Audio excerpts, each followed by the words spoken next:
For the second time in less than 2 months, soccer fans from Slime Diego brawl with LA. A Rams player hopes next year will revive the greatest show on turf, and the Dodgers continue to flail for answers to their gassed out pitching staff. Good morning. I'm James, and this is your daily dose of sports and snark for the greatest sports city in the world, Los Angeles.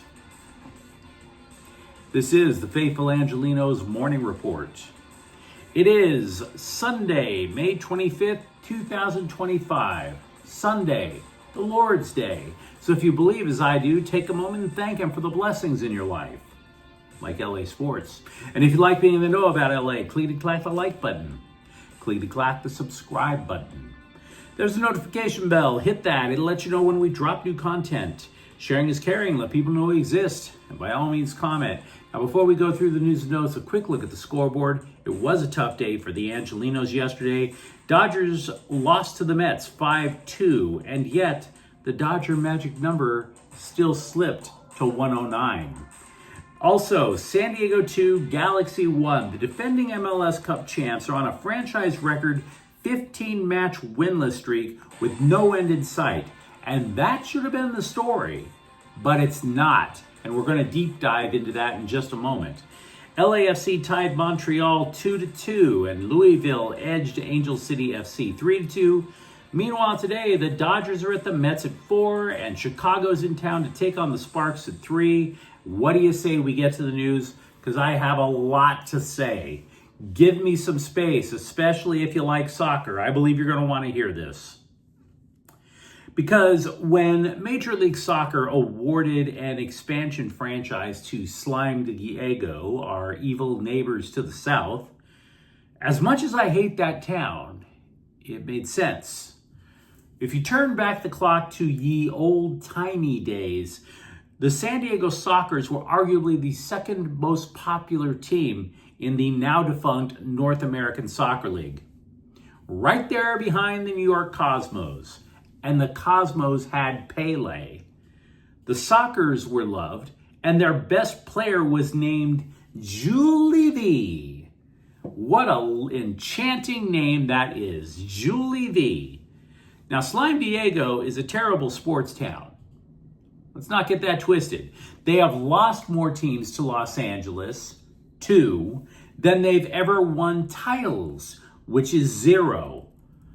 But despite that just unending history of losing and despair, they do love soccer. So yeah, I could understand why MLS would want a team there.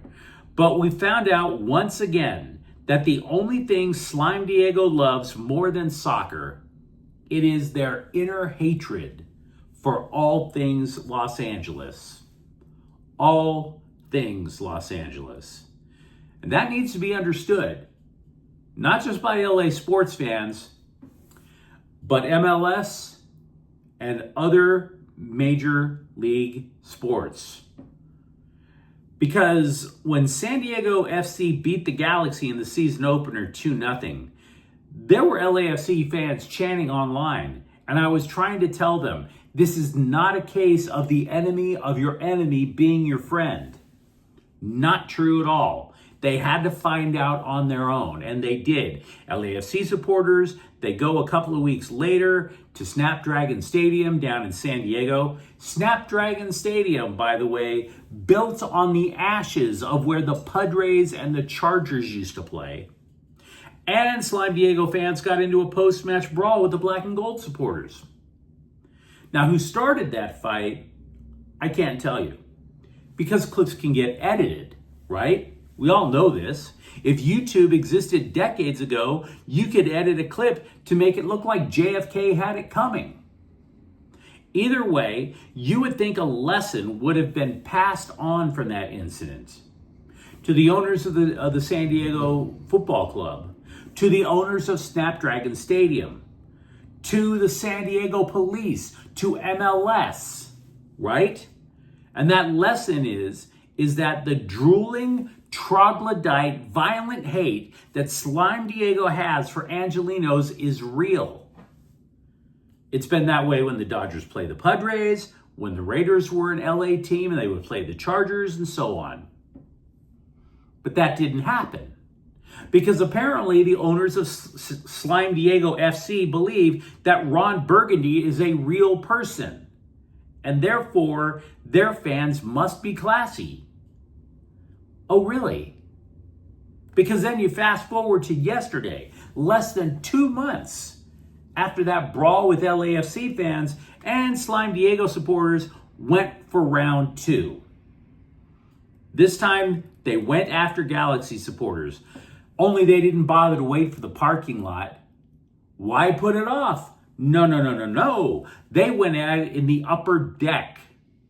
Not only that, they went itching for a fight while Bob Marley was singing "Could You Be Loved" on the loudspeakers.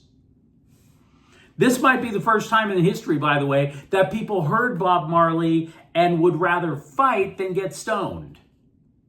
That is how much Slime Diego wants to fight Angelenos. I want to be fair and balanced about this, but the clips and the reportage are not that flattering to a city that has a profound false sense of superiority. I saw clips yesterday, for example, of a grown man in Slime Diego gear striking a female Galaxy fan. You struck a woman, dude. A woman. Who the hell raised you to do that? As if jail is good enough for you. What is good enough for you, pal, is maybe I'd say about 40, 50 years after a lifetime of drug abuse that you realize it's time to die, you crawl under the porch like a feral cat and just go away. Fade into oblivion, you hit a woman. Moreover, it's not just whether or not some rando slugged a lady. No. There were these panoramic clips of both fan groups getting into it. And maybe you could dispute who started what, but did you notice something in the clip? And when I mean something missing. Security. The yellow vests. Where the hell was security? Where the hell was the sectioning off for visiting team supporters, like they do at other MLS stadiums? They didn't even have an octogenarian in a Walmart vest in any of those clips.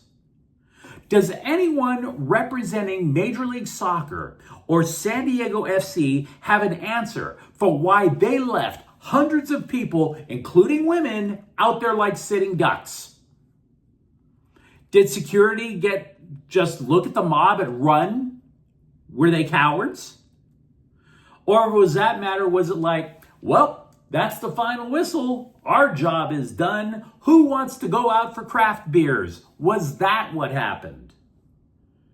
Because especially after what went down versus LAFC, you could damn sure should have at least considered the possibility that Slime Diego fans would want to fight. You can assert whatever you want about Galaxy fans. But when MLS Cup champs hosted San Diego in the season opener, I didn't see any reports of brawls where San Diego people could tumble out of the upper deck. Didn't happen. I double-checked the reports last night. Moreover, I saw the Galaxy play in Portland earlier this year. There weren't any fights between the Galaxy fans and Portland supporters. There was a security presence. Nobody on either side felt like breaking the line, and nobody did. This, again, is a very common practice in Major League Soccer, but nobody at Slime Diego bothered to get the memo. Now, as for who started it, I've been kind of hinting that it seems to me that Slime Diego's the perpetrator yesterday.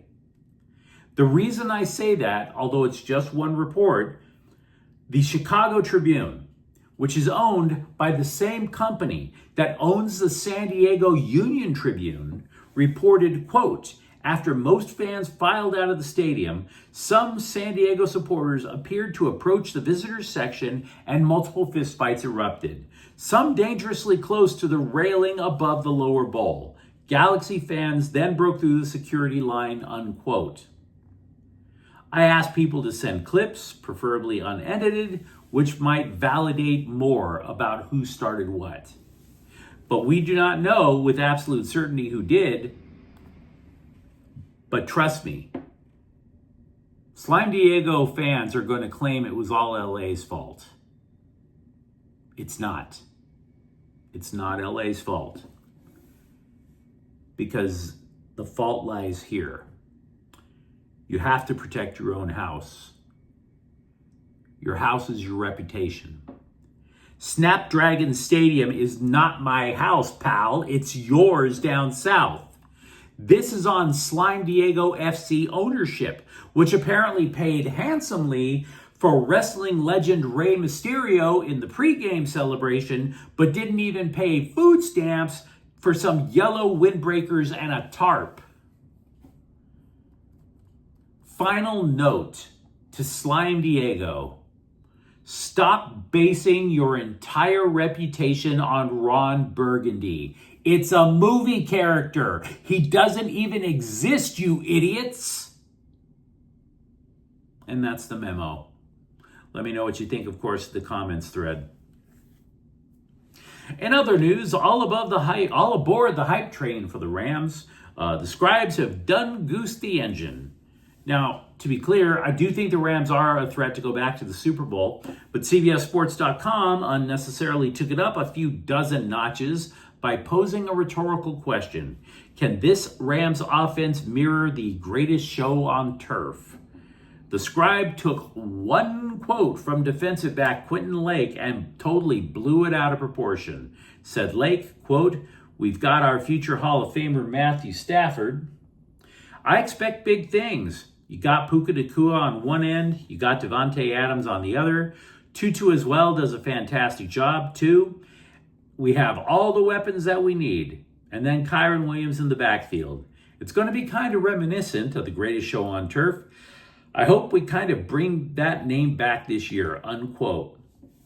For those of you who don't know, the greatest show on turf was with the St. Louis Rams. And let's do ourselves all a big favor and not give 1/10 of a damn about what the team did in St. Louis. The St. Louis Rams mean nothing to me. One of the darkest days in my life was when that 7-time married tramp, Georgia Frontiere, moved the Rams from LA to St. Loser misery. Moreover, you don't want the current version of the Rams to be the greatest show on turf because the original greatest show on turf played no defense. That's why they only won one Super Bowl. They would have to drop 35, 40 points on the opposing and then hope that the opposing offense couldn't match the St. Louis Rams strike for strike. Passing that much wears out your own defense. Scoring that much keeps your defense out on the field longer.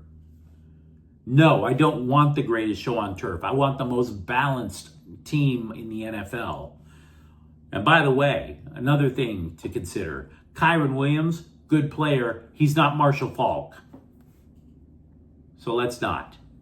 We don't need the greatest show on turf. The Dodgers summoned Bobby Miller from the Midwest Manure Pit because Friday's game in New York went 13 innings. The Dodgers burned through 8 pitchers in the game. So for once, somebody got called from Oklahoma City and it had nothing to do with injury.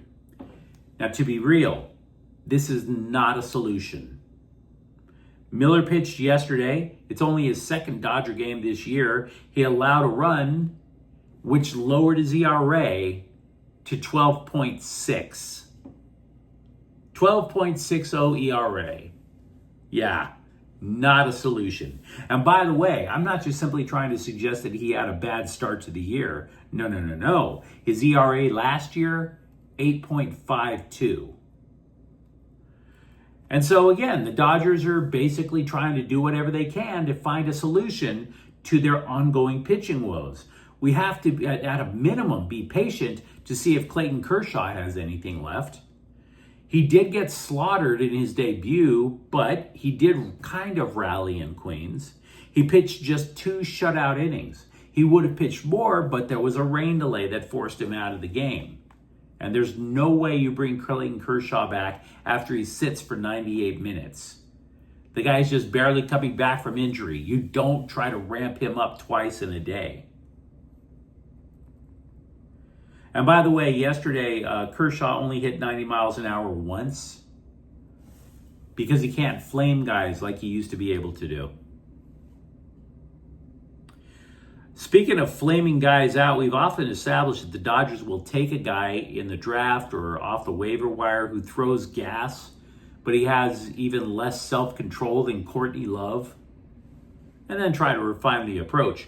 Now, maybe working with a guy that they drafted in the 7th round a couple of years ago, Patrick Copen, a single-A pitcher, his college ERA was over 6. But now, it's 2.29, and he has 63 strikeouts. Former Bruins, and for that matter, former USC basketball player Kobe Johnson said he has no problem showcasing for as many NBA teams as possible leading up to the NBA draft. Quote, "Number one is just prioritizing that I'm the best defender in this draft. That is something that I'm trying to come out and show every single workout, every single time I'm performing, no matter who's watching. And I'm a great three-point shooter. I know my role coming into the NBA and what it's going to be, so to be able to be a great shooter with my role is very key," unquote. Okay, buy the first, sell the second. Buy the defense, sell the three-point shooting. Now, don't get me wrong, perhaps they could teach him. Coach up his shooting. But if he gets drafted, it's all going to be because of his defensive game. Straight and simple. And he is a borderline 2nd-round draft pick, from what I've been reading. He was an all-conference defensive team selection for both UCLA and the Trojans. 3 years. Pac-10 and Big Ten. Or I should say Pac-12. But what can I tell you? I worked graveyard last night. You let me know, though, what you think of the comments thread. Talk to me about this massive blunder. San Diego FC has no idea how to keep fans safe. And for that matter, do you actually want the Rams to be the greatest show on turf again? And if you enjoyed the content, don't forget to subscribe to Faithful Angelenos. We're talking LA sports every single day here. Thank you for watching. I'm James. We'll be back tomorrow. Faithful Angelenos is a Kian Corte El Queso production. Take care.